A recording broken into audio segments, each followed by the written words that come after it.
Vamos a 2 Corintios capítulo 13. 2 Corintios capítulo 13.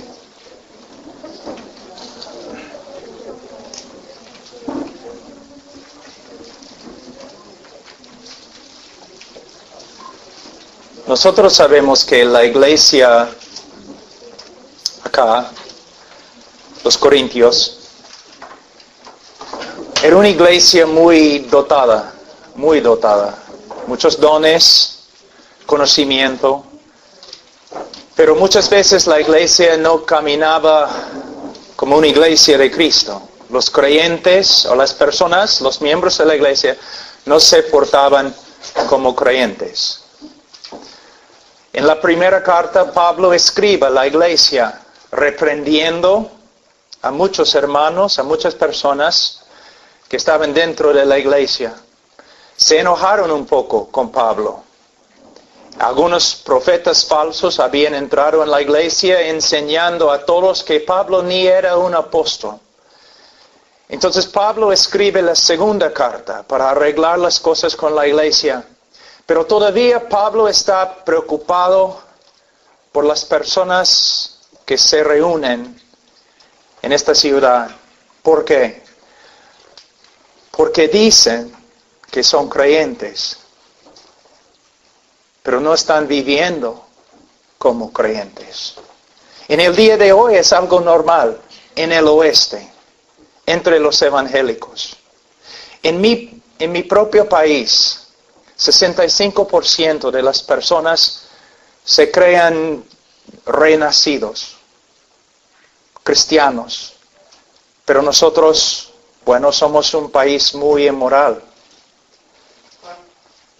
En el día de hoy hemos bajado los estándares del Evangelio y hemos cambiado el Evangelio. Hemos reducido el Evangelio de Cristo a nada más que algunas leyes espirituales. ¿No? Hay personas que caminan en los Estados Unidos, Sudamérica, aquí en Europa, creyendo que son creyentes simplemente porque una vez en su vida tomaron una decisión, pero su vida nunca cambió. Nunca. Son personas bastante engañadas. Aquí hay como 100 personas. No soy profeta, ni hijo del profeta, de un profeta. Pero te digo, hay personas acá esta noche que no conocen a Cristo. En un grupo de este tamaño siempre es así. Especialmente entre los jóvenes. Hay personas aquí que no son salvos. Y lo saben. Hay otros que se creen salvos, pero están engañados. Y hay creyentes de verdad acá. Yo no puedo mirar dentro del corazón de cada persona, pero de una forma no tengo que hacerlo. ¿Por qué? El creyente verdadero se conoce por sus frutos. Nosotros somos salvos solo por medio de la fe, no por las obras, solo por medio de la fe. Pero una persona que de verdad es cristiano, esta persona ha sido renacido. Dios ha hecho una obra sobrenatural en su vida. Cuando una persona viene a Cristo por medio de la fe, es el resultado de una obra sobrenatural de Dios. Es una obra tan natural como la misma creación, tan supernatural como la misma creación del universo. El hombre nace con un corazón corrupto, adámico, caído. El hombre nace con un corazón que aborrece a Dios. Pero Dios, a través de la predicación del Evangelio y la obra del Espíritu Santo, Dios puede cambiar el corazón de una persona. Pero esta persona con un corazón nuevo, un corazón cambiado, no solamente se arrepiente y no solamente cree, sino también sus afectos cambian. Antes de conocer a Cristo, una persona ama al pecado. Pero después de conocer a Cristo, una persona aborrece el pecado. Antes de conocer a Cristo, una persona aborrece la justicia. Pero después de conocer a Cristo, una persona ama la justicia. Tiene un cambio en su corazón.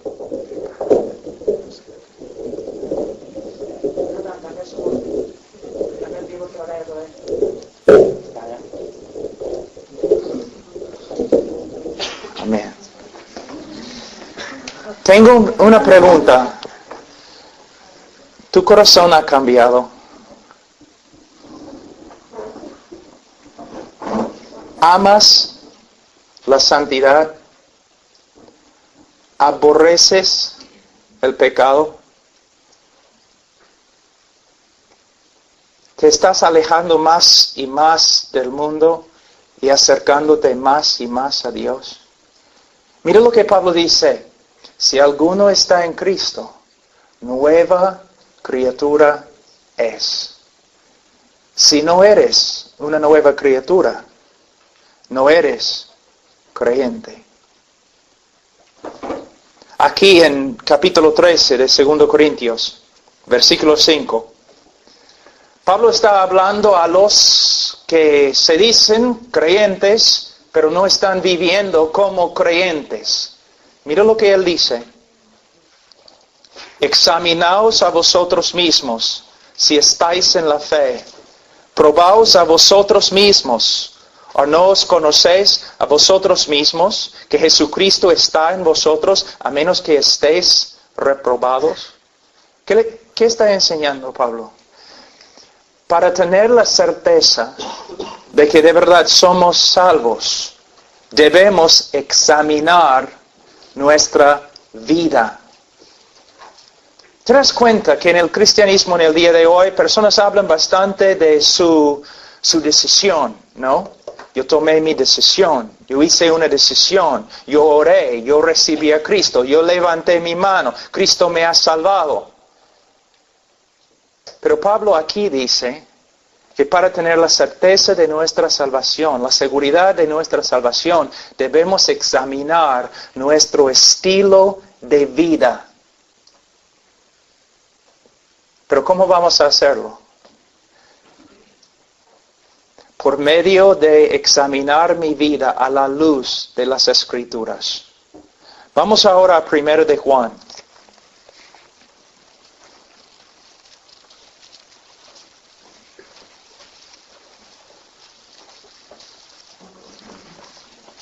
Primera de Juan, capítulo 5. Versículo 13. Primera de Juan 5, versículo 13. Estas cosas os he escrito a vosotros que creéis en el nombre del Hijo de Dios, para que sepáis que tenéis vida eterna y para que creáis en el nombre del Hijo de Dios. Estas cosas. Cuando esta frase se refiere a todo el libro de Primera de Juan. Y si estudiamos cuidadosamente el libro, esta carta, encontramos que esta carta consiste de varias pruebas. Y que cada creyente debe examinarse a la luz de lo que Juan ha dicho acá. Él nos da algunas de las características más importantes de una persona que de verdad es cristiana. Y debemos comparar nuestro estilo, nuestra manera de vivir, con lo que Pablo ha escrito acá. Y si vemos contradicciones, debemos tener miedo. De nuevo, yo no conozco a ustedes, pero en un grupo de ese tamaño, yo sé. Algunos de ustedes van a la iglesia. Aún saben cómo hablar como creyente. Pero cuando no estás en la iglesia, cuando estás con tus amigos, cuando estás a solas, tú no vives como creyente. Y no hay ningún deseo en tu corazón para seguir a Cristo de verdad. Tú estudias no las Escrituras, sino el mundo. Tú no quieres ser como Cristo, quieres ser como los demás en el mundo. Tú no aprendes de Cristo, sino aprendes de ellos. Estás engañado. Y si mueres esta noche vas a ir al infierno. Es un asunto muy serio, muy serio. Hay tantas personas en este mundo, tantas personas dentro de los evangélicos que se creen salvos, pero no son salvos. Y hay personas aquí, engañadas. Nunca debemos olvidarnos lo que Cristo dijo. Por sus frutos los conoceréis. Por sus frutos. No por medio de lo que sale de la boca. No por medio de su confesión. Porque muchos van a acercarse a Cristo en el día de juicio y van a decir, Señor, Señor. Y el Señor va a decir, apártense de mí.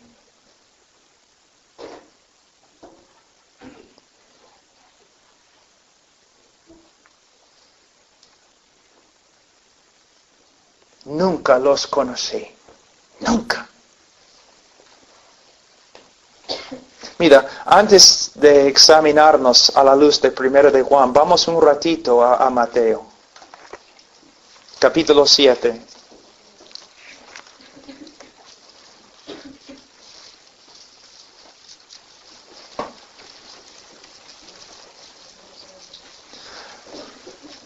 Mira, todos sabemos que Cristo era una persona llena del amor de Dios. Él amaba a los pecadores más que nadie. Ninguna persona puede acusar a Cristo de no tener amor en su corazón. Cristo vino a este mundo porque Él amó al mundo. Él murió por el mundo. Pero mira lo que dice. Él nos dice palabras bien fuertes. Bien fuertes.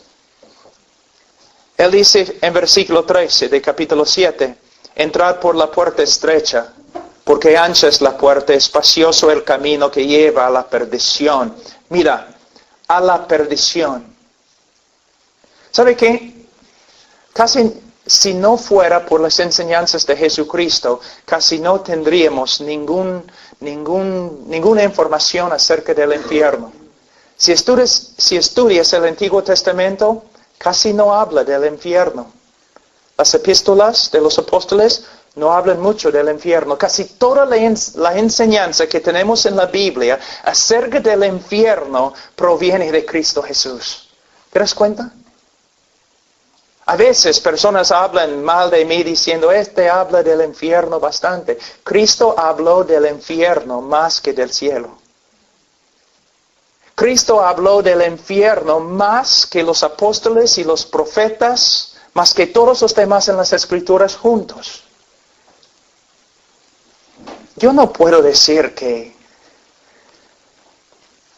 les amo si no les digo la verdad. Que no les digo que algunos de ustedes están en peligro. Un peligro grave, irrevocable. Un peligro eterno. Él dice, entrad por la puerta estrecha, porque ancha es la puerta y espacioso el camino que lleva a la perdición. Y mira, y muchos son los que entran por ella. Porque estrecha es la puerta y angosto el camino que lleva a la vida, y pocos son los que la hallan. ¿Qué está enseñándonos? ¿Está enseñándonos que podemos ser salvos por medio de las obras? No. ¿Podemos ser salvos por medio de nuestra manera de vivir? No. Jesús claramente enseñaba que el hombre puede ser salvo solamente por medio de la fe. Pero aquí Él está enseñándonos algo muy importante. Los resultados de una fe verdadera. Una persona que de verdad ha creído en Cristo para la salvación, no va a caminar en este camino espacioso, sino va a caminar en un camino bien marcado por la voluntad de Dios, por la palabra de Dios. En el día de hoy yo veo un problema muy grande. Hay cristianos que dicen, o se dicen cristianos, que dicen, amo a Cristo, Cristo es mi Salvador, pero ellos caminan como un estilo de vida en el camino espacioso. Viven como el mundo. No se nota nada de santidad en su vida, nada de separación, pero caminan en el mismo camino con el mundo. Y no sé cómo es en España, pero en Estados Unidos rara vez se encuentra un pastor que habla en contra de lo que están haciendo. No sé si temen a los hombres, que no quieren perder sus iglesias, no sé. Pero tenemos un montón de evangélicos que están diciendo, soy cristiano, pero viven como el mundo. Hablan de las cosas del mundo más que las cosas del Señor. Aman al mundo, se nota en sus caras, en su manera de vivir. Cristo dice que no. Una de las evidencias de que de verdad has creído en Él es que no vas a caminar como el mundo, sino que poco a poco Él te va a cambiar, te va a transformar. Él dice, ahora, versículo 13 y 14, es muy importante entender estos dos versículos en su contexto. Porque muchas personas piensan que Jesús está diciendo lo siguiente, que la mayoría de las personas en el mundo son ateos, agnósticos, otras religiones. La mayoría de las personas son así y van a ir al infierno. Pero hay un grupo pequeño que se llaman evangélicos o cristianos y ellos van a ir al cielo. Eso no es lo que él está diciendo. No. ¿Qué está diciendo? Él está diciendo, entre las personas que se dicen cristianos, entre las personas que confiesen mi nombre diciendo, Señor, Señor, entre este grupo, pocos van a encontrar el camino de vida. Yo puedo probar qué es lo que dice. Mira, estamos aquí capítulo 7, mira lo que dice en 21. No todo el que me dice, Señor, Señor, entrará en el reino de los cielos, sino el que hace la voluntad de mi Padre que está en los cielos. No, mira, en hebreo, cuando quieres enfatizar algo, solamente repites la misma palabra. Por ejemplo, en Isaías 6, Dios es santo, santo, santo. Aquí, mira lo que está diciendo. No todo el que me dice, Señor, Señor. Cristo está diciendo, no todas las personas que enfáticamente claman, soy el Señor.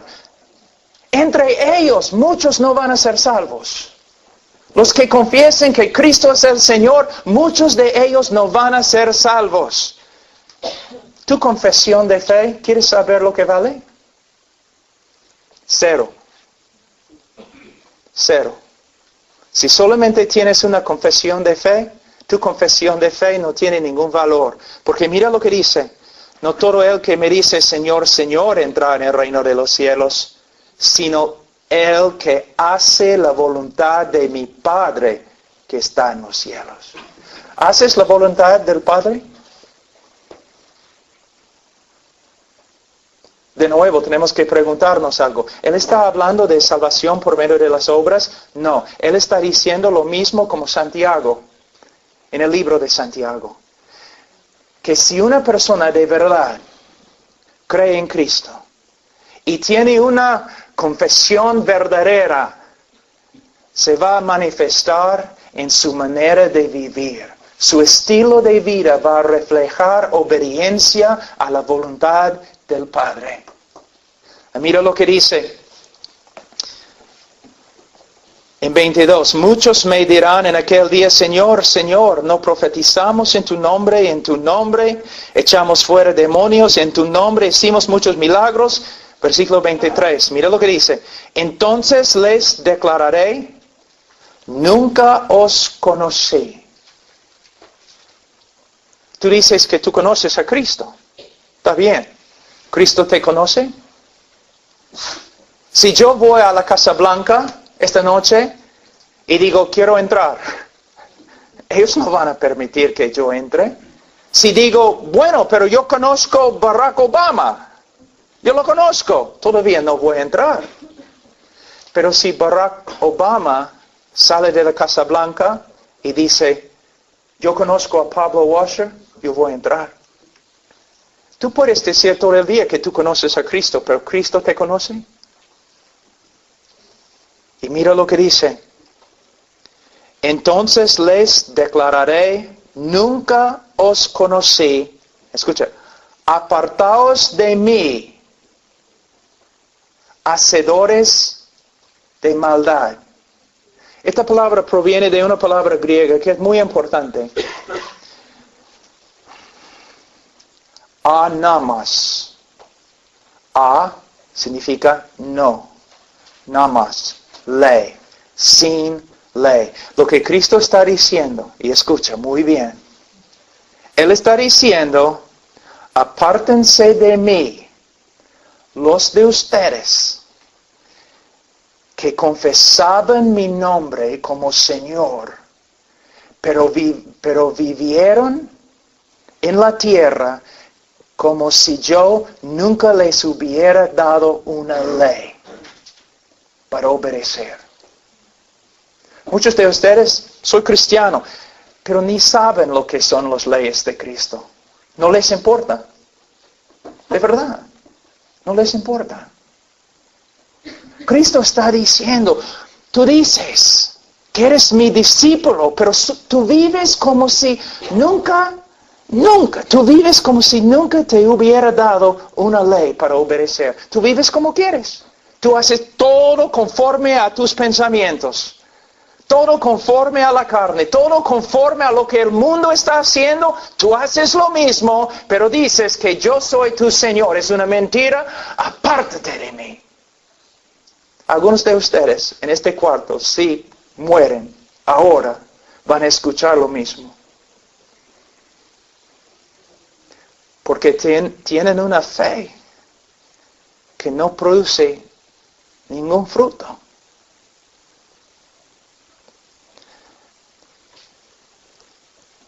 Versículo 16. Por sus frutos los conoceréis. ¿Acaso se recogen uvas de los espinos o higos de los abrojos? Así todo buen árbol da buenos frutos, pero el árbol malo da malos frutos. No puede el buen árbol dar malos frutos, ni el árbol malo dar frutos buenos. Todo árbol que no da buen fruto es cortado y echado en el fuego, así que por sus frutos los conoceréis. ¿Está diciendo que tenemos que tener obras para ser salvo? No. ¿Que tenemos que tener fruto para ser salvo? No. Él está enseñando que si somos salvos por medio de la fe, la evidencia de nuestra salvación va a ser los frutos. Entonces, ¿cómo podemos discernir si de verdad tenemos los frutos de un cristiano? Las características de un cristiano verdadero. Bueno, ahora, esta noche, vamos a comparar nuestra vida a lo que dice la palabra de Dios, para que tú mismo puedas juzgar. Les voy a enseñar las marcas, las características de un creyente verdadero. Y tú debes comparar tu vida a lo que dice la palabra. Y si estas características no se encuentran en tu vida, debes tener bastante miedo. Debes pensar, debes orar, debes arrepentirte, debes venir a Cristo. Ahora, primera de Juan, capítulo 5, de nuevo, mira, el propósito de esta carta. Cuando Juan escribió el Evangelio de Juan, en la parte final, él nos escribe el propósito de su Evangelio, para que todos crean que Jesús es el Cristo. Ahora en esta carta, él también nos enseña cuál fue su propósito en escribir la carta. Y él dice, estas cosas, el libro de Juan, primero de Juan, estas cosas os he escrito a vosotros que creéis en el nombre del Hijo de Dios, para que sepáis que tenéis vida eterna. Entonces vamos a empezar la examinación. Primero de Juan, capítulo 1. Él dice en versículo 5, este es el mensaje que hemos oído de Él y os anunciamos. Dios es luz y no hay ningunas tinieblas en Él. ¿Qué significa? Cuando la Biblia dice aquí, en 1 de Juan, que Dios es luz, bueno, sí significa que no tiene pecado, que es santo, pero más Juan está hablando de la revelación de Dios. Lo que él está enseñando es lo siguiente. Dios no es un Dios esotérico, oscuro, escondido. Dios nos ha revelado quién es y lo que Él espera de nosotros. Dios nos ha revelado su voluntad. ¿Ok? Vamos a seguir. Si decimos, versículo 6, que tenemos comunión con Él, si decimos que somos creyentes, si decimos que somos hijos de Dios, si decimos que somos cristianos y andamos en tinieblas, mentimos y no practicamos la verdad. Ahora, ¿qué está diciendo? Primeramente, la palabra andar proviene de una palabra griega, peripateo, que pateo significa caminar. Peripateo significa caminar por todos los lugares. El verbo también se encuentra en el tiempo presente, muy importante, significa continuación. Lo que Juan está enseñando es lo siguiente. Si decimos que somos creyentes, pero vivimos como un estilo de vida, ¿no? Vivimos de una manera que contradice lo que Dios nos ha revelado acerca de sí mismo, que contradice lo que Dios nos ha revelado en su ley. Mentimos cuando decimos que somos creyentes. ¿Me entienden? ¿Claro? ¿Mi español está bien? Si decimos que somos creyentes, pero nuestro estilo de vida contradice lo que Dios nos ha mostrado acerca de sí mismo y acerca de su voluntad, mentimos cuando decimos que somos creyentes. Ahora, hay que entender este pasaje. Él está hablando de un estilo de vida. ¿Qué significa? Si tú me sigues con una cámara así, clic, ¿no? Este tipo de cámara que toma solamente una foto, ¿no? Entonces tú puedes estar detrás de mí todos los días. Y un día, cuando me enojo o algo así, o no tengo paciencia con mis hijos o algo así, tú puedes tomar la foto. ¡Clic! Y tú puedes decir a todo el mundo, basado en este texto, Pablo Washer no es cristiano. Mira su cara, tanto enojo, impaciencia, mira. Pero no sería la verdad. No es una evidencia buena de verdad cómo soy. Has tomado solamente una foto. Pero si tú me sigues un año, 24 horas al día con una cámara de video, entonces vas a ver no un momento en mi vida, sino un estilo de vida. Y en este año, aunque soy creyente, vas a ver que sí, fallo, peco, tengo que luchar contra el pecado, vas a ver eso. Pero en mi estilo de vida vas a ver un hombre diferente que un mundano. Un hombre que vive conforme a la voluntad de Dios, con su estilo de vida. No perfectamente, no. Todos nosotros pecamos. Pero vas a ver un cambio. Si comparas mi vida con la vida de un incrédulo, vas a ver una diferencia muy grande. Eso es lo que él está diciendo. Si estudias, examinas toda tu vida, tu estilo de vida, y tu estilo de vida diariamente, 1 año, 2 años, 3 años, tu estilo de vida contradice lo que Dios nos ha revelado acerca de sí mismo, su carácter y su voluntad, entonces debes tener miedo. Ahora, si alguien examina tu vida 1 año, simplemente observándote, va a haber una persona que se nota, desea vivir conforme a la voluntad de Dios, o va a haber una persona cuya vida contradice todo lo que Dios nos ha revelado acerca de sí mismo y su voluntad. ¿Tu estilo de vida ha cambiado? Es una buena pregunta. Una buena pregunta. ¿Tu estilo de vida ha cambiado? ¿Tu estilo de vida está cambiando todavía? ¿El Señor está obrando en tu vida, cambiándote más y más cada año, transformándote? Si no, debes tener miedo. La segunda prueba.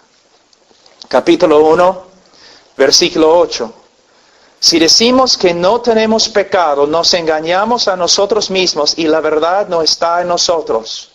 Si no reconocemos que tenemos pecado, no somos creyentes. Y él dice en 9, si confesamos nuestros pecados, Él es fiel y justo para perdonarnos nuestros pecados y limpiarnos de toda maldad. Si decimos que no hemos pecado, le hacemos a Él mentiroso y su palabra no está en nosotros. ¿Qué está enseñándonos el apóstol? Bueno, lo siguiente. La primera característica en versículos 5 a 7. El creyente verdadero va a vivir un estilo de vida que poco a poco se conforma más y más a lo que Dios nos ha revelado acerca de sí mismo y acerca de su voluntad. La segunda característica de un creyente verdadero es, él va a reconocer el pecado en su vida. Él va a vivir una vida de arrepentimiento y él va a practicar la confesión. Un creyente es una persona de una forma quebrantada, que siempre está reconociendo sus fallas, arrepintiéndose de sus fallas y confesando sus fallas a Dios y aún a los hermanos. Es una persona que puede discernir cuando peca. Ahora,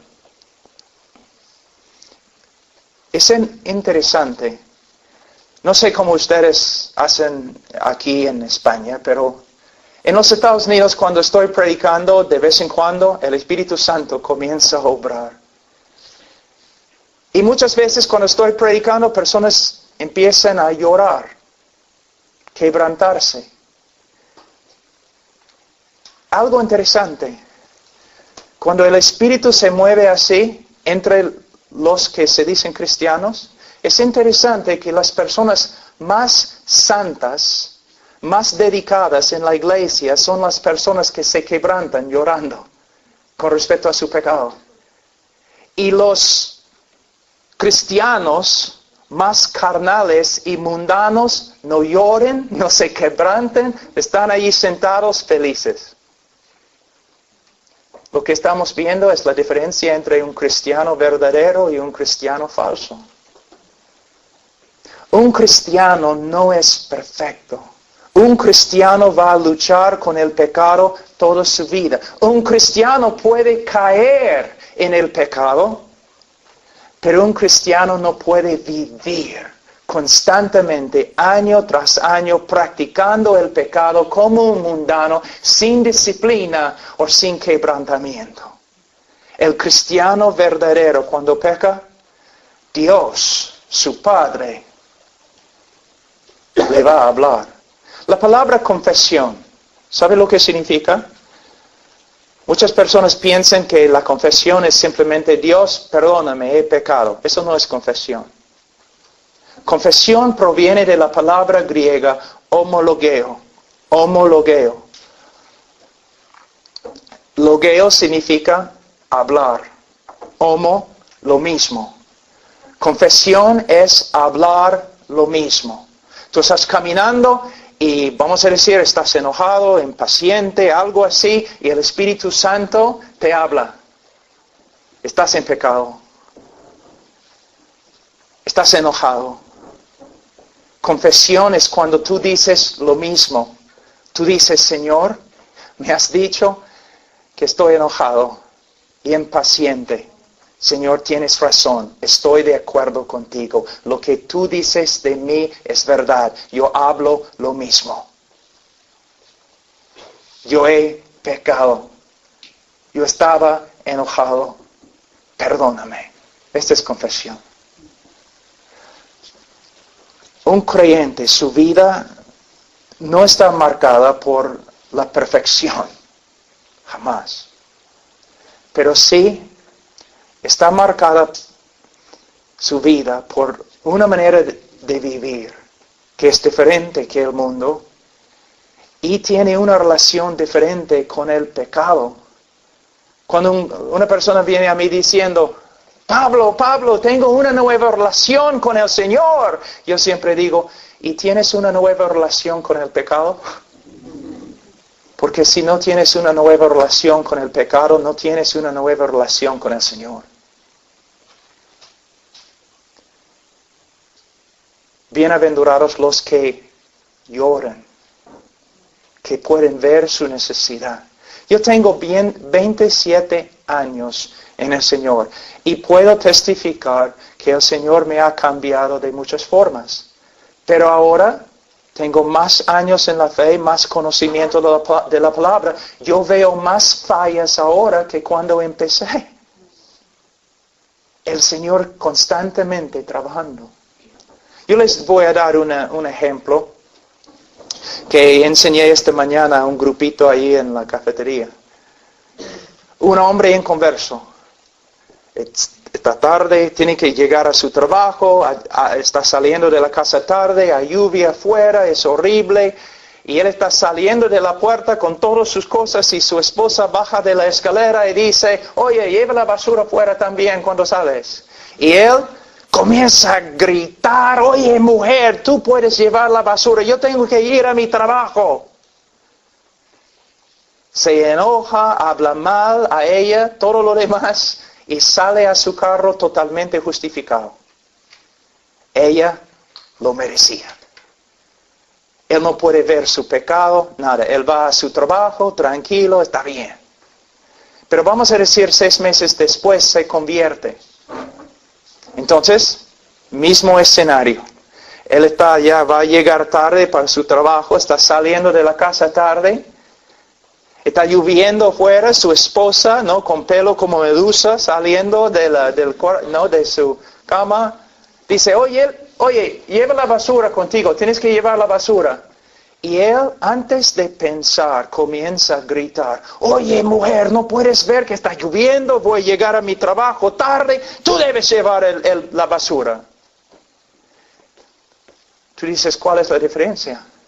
El momento que él habla así, es como un cuchillo ha traspasado su corazón. Una náusea. Él sabe que ha hecho mal. Casi no puede respirar. pero quizás se endurece, ¿no? No quiere pedir disculpas, no quiere pedir perdón. Entonces sale al carro, pero sufriendo, bajo la convicción del Espíritu Santo. Sube al carro, está peleando, ¿no?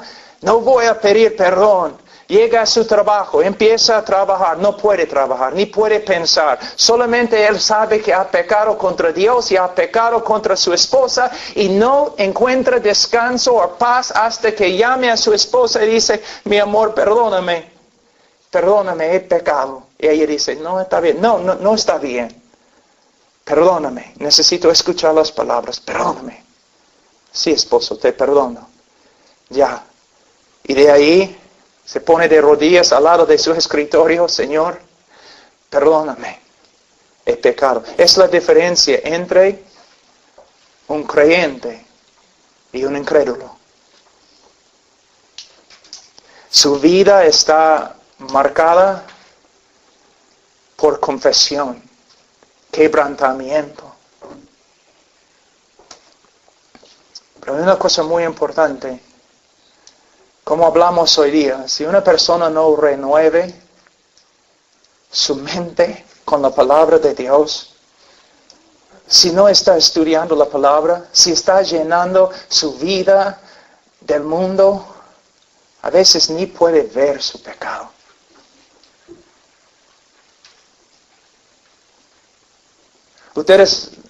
Algunos de ustedes sí, pero la mayoría no sabe cuán difícil es predicar. Aún predicando, a veces digo algo y el momento que lo digo, yo sé que estaba mal. Y mientras estoy predicando tengo que pedir perdón. Y a veces tengo que dejar de predicar un ratito y pedir perdón de la congregación. A veces mis hijos, nosotros homeschool, estoy enseñando a mis hijos la matemática y después de 15 minutos mi hijo todavía no puede resolver el problema y estoy ahí impaciente. Y tengo que decir, oye hijo, he pecado contra ti, perdóname. Te perdono, papá. Ya, entonces voy a ponerme de rodillas acá. Señor, perdóname por mi impaciencia. El creyente peca, el creyente no puede vivir con su pecado. Porque el Espíritu Santo es fiel. Y Dios es un Padre muy, muy bueno que disciplina a sus hijos. Y la Biblia dice, si tú te dices cristiano, pero Dios no te disciplina, no eres cristiano. Una de las marcas más grandes del amor de Dios es que nos disciplina y no permite que nosotros, sus hijos, andemos en pecado. Ahora, otra prueba.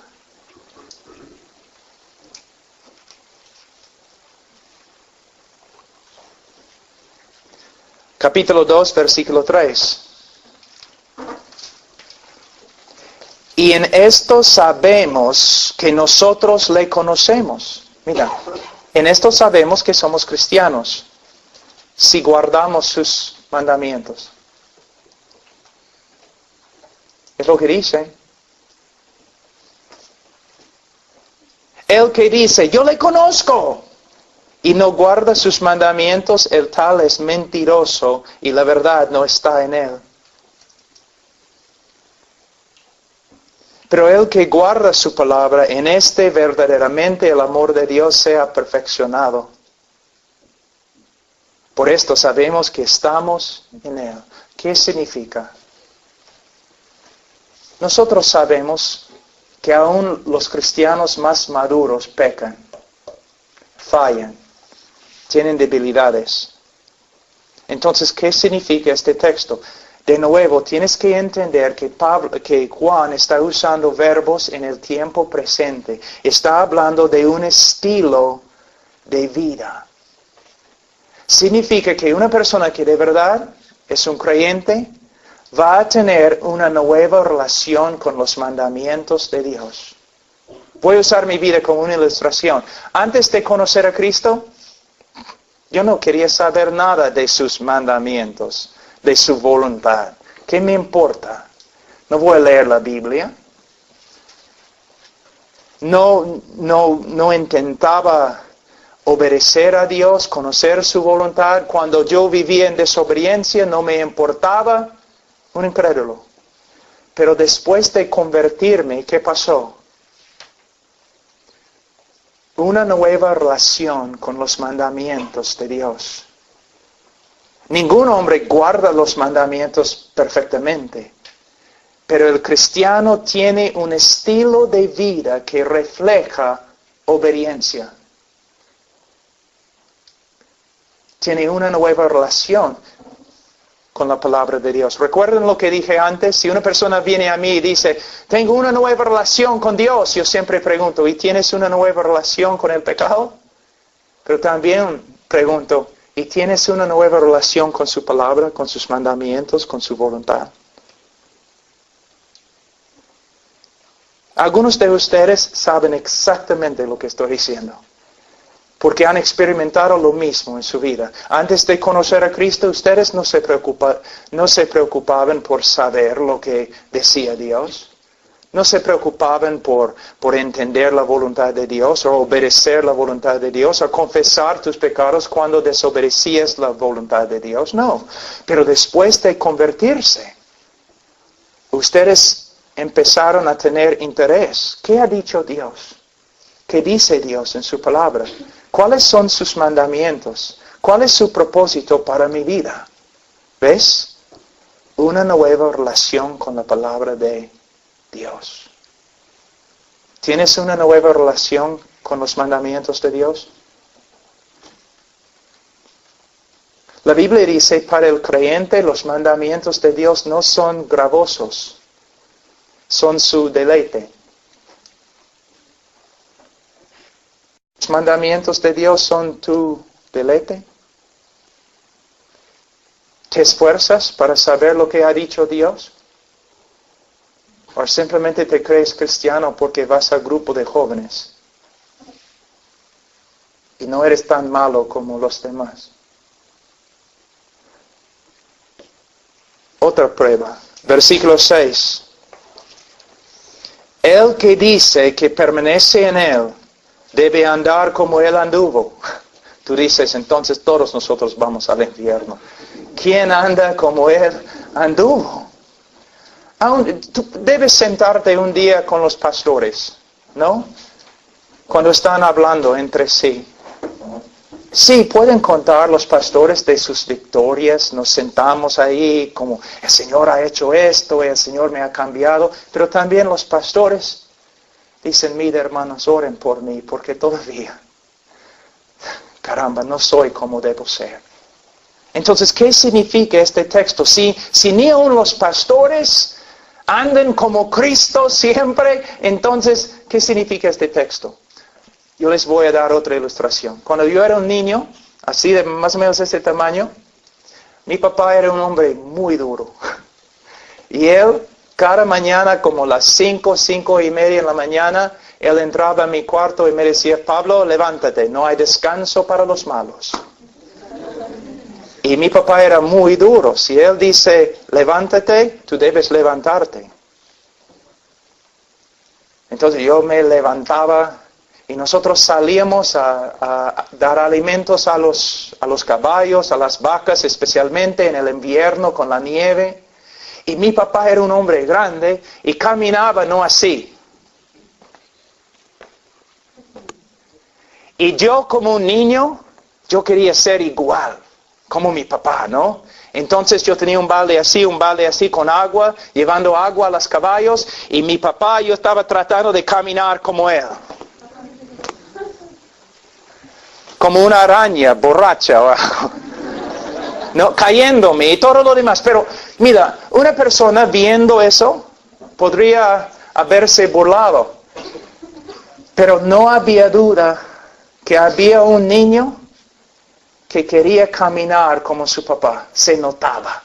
A pesar de su debilidad, a pesar de sus fallas, viendo la vida de este niño, no había ninguna duda. El niño quería ser como su papá. Es lo que significa este texto.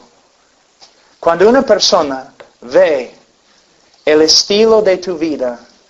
Esta persona va a decir, mira, esta persona, a pesar de sus fallas y todo lo demás, esta persona se nota. Él quiere ser como Cristo. Él quiere andar como Cristo. Él quiere reflejar la misma vida de Cristo. ¿Pueden ver esto en ti? Una pasión, un deseo de vivir, de caminar como Cristo. O simplemente van a ver una persona como cualquier otra persona mundana, incrédula.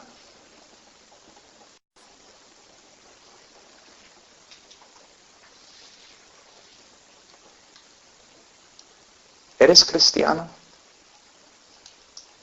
Otra prueba. Dice aquí, versículo 8.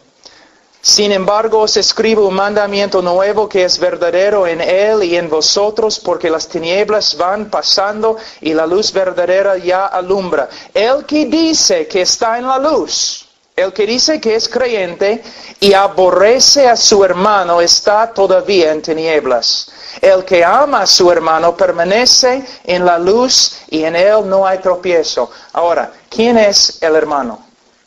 Bueno, hermano aquí no se refiere a una persona de otra raza. Debemos amar a todas las personas, pero no está hablando de una persona de otra raza, porque de verdad no hay otra raza.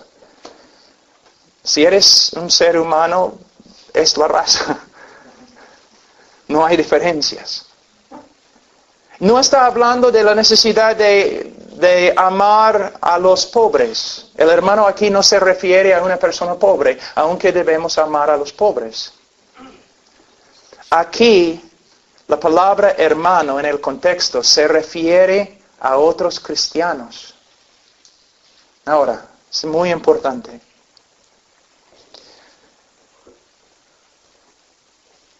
¿Buscas comunión con otros cristianos para hablar de Cristo?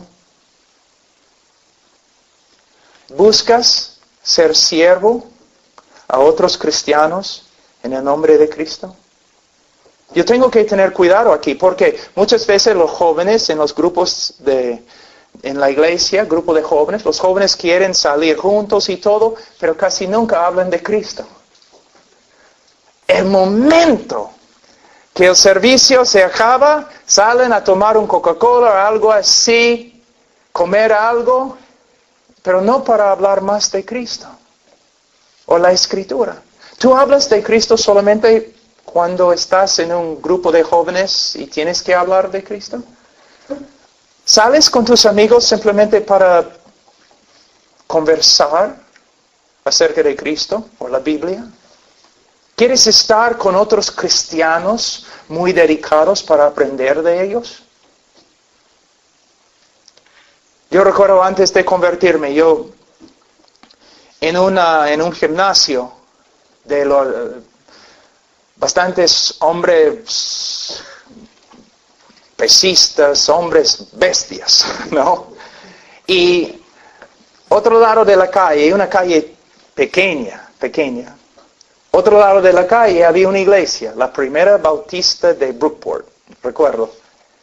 Y cada miércoles en la noche, como a las 6:30, los hermanitos comenzaron a llegar a la iglesia. Yo siempre bajaba todas las ventanas y subía el volumen de la música en el gimnasio con mi canción favorito, Highway to Hell, AC/DC. Solamente para fastidiar a los hermanitos. Sí. Yo no amaba a los creyentes. Yo me burlaba de los creyentes. Yo fastidiaba a los creyentes. Pero el día que el Señor me salvó, mis afectos cambiaron. Yo quería estar con creyentes, hablando de Cristo, comunión, compañerismo, ir a la iglesia, escuchar los sermones del pastor. una persona diferente. Yo voy a verles algo muy importante, que no solamente vas a aprender algo acerca de lo que significa amar a un hermano, también vas a aprender algo acerca de cuán peligroso es interpretar las Escrituras a la ligera. Vamos a Mateo.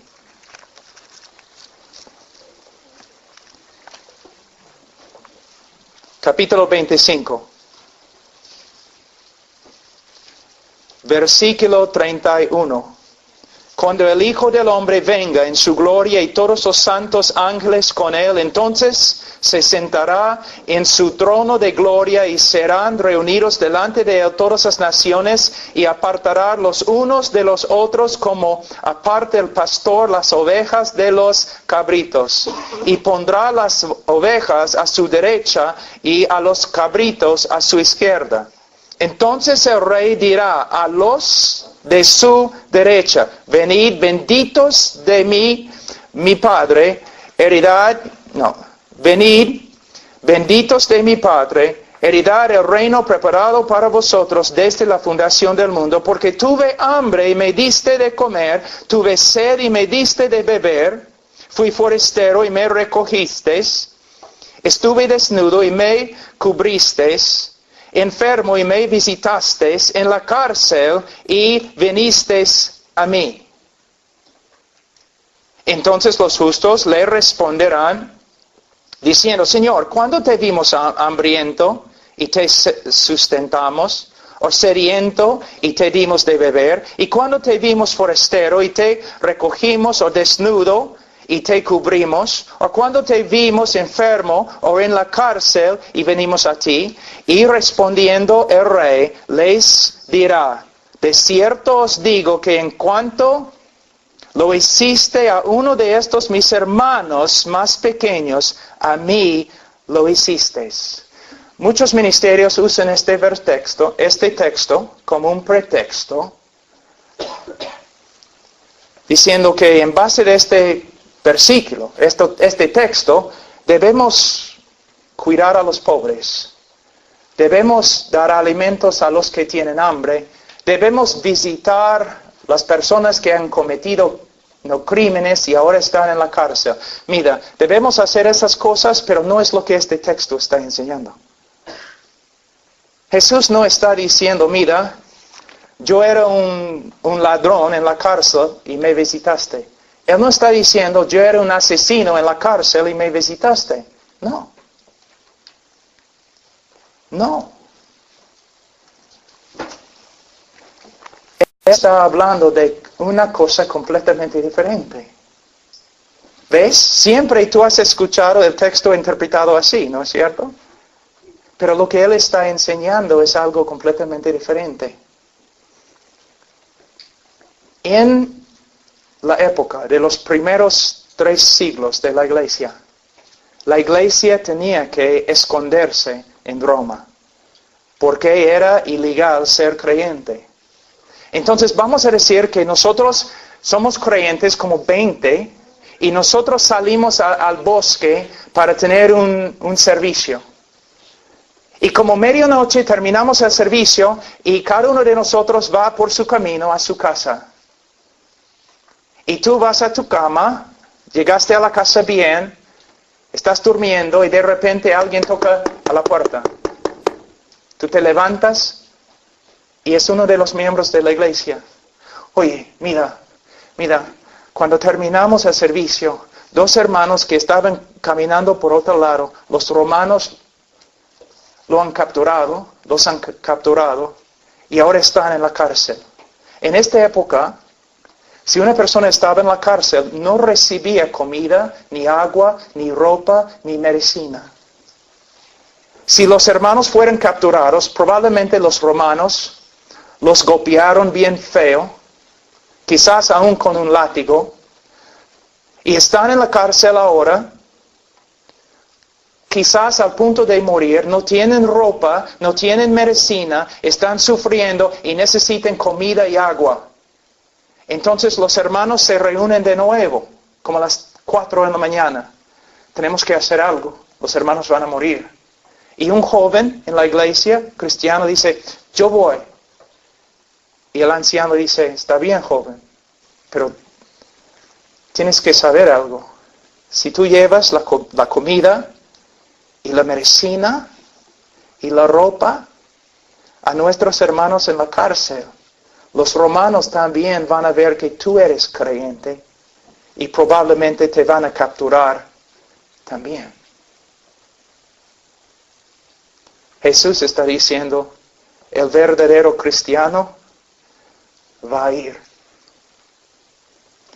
a la cárcel, va a llevar las cosas, va a arriesgar su vida, porque su amor es tan grande para sus hermanos, así es sus hermanos. Es lo que Jesús está enseñando, que una de las evidencias más grandes de un cristianismo verdadero es que amas a los demás creyentes.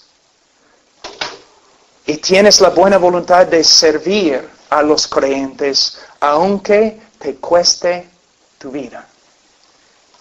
¿Puedes ver cómo puedes malinterpretar un texto?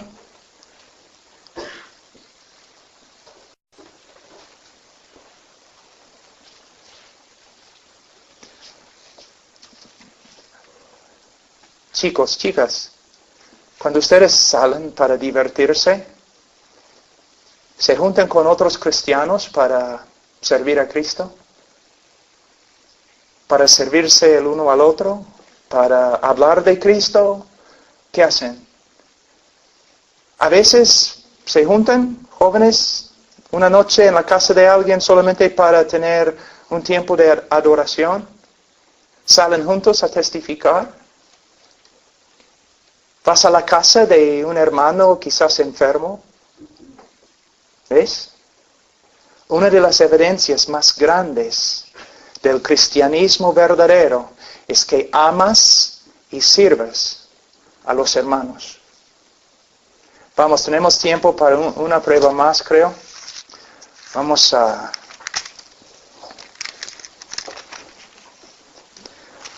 Primero de Juan, capítulo 2. Versículo 15. No améis al mundo, ni las cosas que están en el mundo. Si alguno ama al mundo, el amor del Padre no está en él. Porque todo lo que hay en el mundo, los deseos de la carne, los deseos de los ojos y la vanagloria de la vida, no proviene del Padre, sino del mundo. Y el mundo pasa y sus deseos, pero el que hace la voluntad de Dios permanece para siempre. ¿Amas al mundo? ¿Qué es el mundo? Siempre estamos hablando del mundo. ¿Qué es el mundo? El mundo es cualquier idea, sistema, obra, acción, teoría, cualquier cosa que contradice la voluntad de Dios. Les voy a dar algunos ejemplos. Un hombre que trabaja para enriquecerse. No para la gloria de Dios, no para servir a otros, solamente para enriquecerse. Está viviendo, está amando al mundo. Un chico, una chica sensual, que se viste para atraer a los demás. Mírenme como soy. Es una cosa mundana. Orgullo, independencia, buscando fama. Es el mundo. Casi todo, miren solamente las personas fuera de la iglesia y algunos dentro de la iglesia. ¿Están buscando a Cristo? ¿Están buscando las cosas eternas? No, están buscando las cosas del mundo, el materialismo. Jóvenes, la generación, creo que venía antes de ustedes, sufría, ¿no? Pero la generación de ustedes es una generación materialista. Quiere cosas, una vida fácil. El mundo. Amas al mundo. Algo muy importante en versículo 17. El mundo pasa. Esta palabra, en griego, su voz es, ¿cómo se dice en castellano? Middle voice. Voz media. O es un verbo con voz pasiva. Que el mundo pasa puede significar que simplemente el mundo está pasando. Pero podemos traducir este texto que el mundo, que alguien está detrás del mundo, empujando al mundo para que se pase. Y esta persona es Dios. Dios está detrás, moviendo el mundo a su destino final, la destrucción. Él está empujando con su soberanía al mundo. Y si estás viviendo para las cosas de este mundo, estás viviendo para cosas que no van a permanecer. Como dije ayer, tu juventud, ya, 5 o 6 años más, chao. Tu fuerza, tu belleza, chao. Bienvenido al club de los ancianos. Así.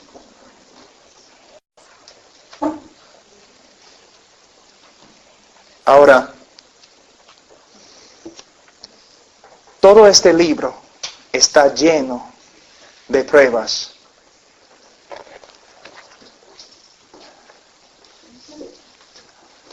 Algunos de ustedes tienen que despertarse. Están jugando con el cristianismo. Se dicen creyentes. Viven como mundanos. Con deseos de un mundano. Estoy hablando de ti. Arrepiéntate y cree en el Señor Jesucristo y serás salvo. O quizás hay algunos cristianos, pero de verdad son cristianos, se nota por su fruto, pero están comenzando a extraviarse un poco. Tiene más años ahora, está viendo el mundo está llamando. Cristiano, ten cuidado. Debes dejar al mundo a un lado y volver a tu Padre y caminar a su lado. ¿Dónde estás esta noche? ¿Creyente? Incrédulo. Tú dices, bueno, pero tú no puedes juzgar mi corazón. He demostrado que no tengo que juzgar tu corazón. Solamente tengo que observar tu vida. ¿Cómo vives? ¿Hay fruto? ¿Hay fruto? La salvación es solo por medio de fe. Pero como Santiago dice, aún los demonios creen. Y son más piadosos que la mayoría de las personas en una iglesia evangélica, porque creen y tiemblan. Muchos de los evangélicos solamente dicen que creen y no tiemblan.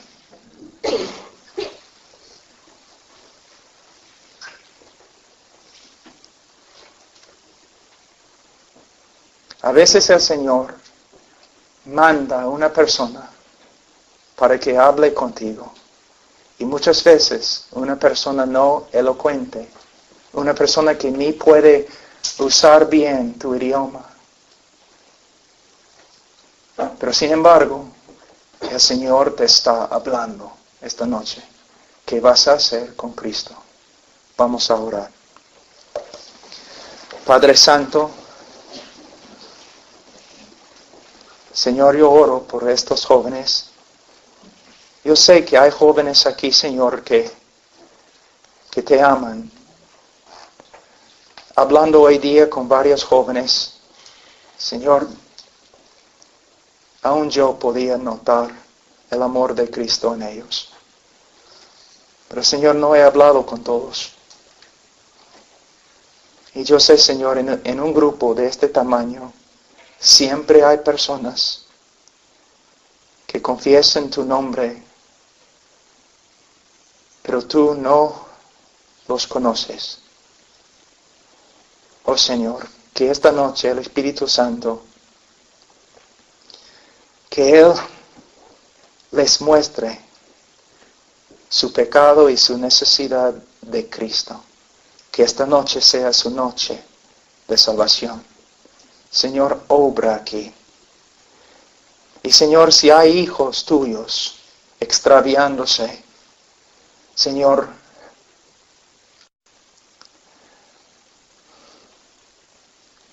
dales el temor de Jehová. Hasta que tengan, Señor, miedo y que vuelvan a ti, a su Padre. Señor, ayúdanos esta noche y mañana y todos los días que vamos a estar aquí en España. Ayúdanos. En el nombre de Cristo Jesús. Amén.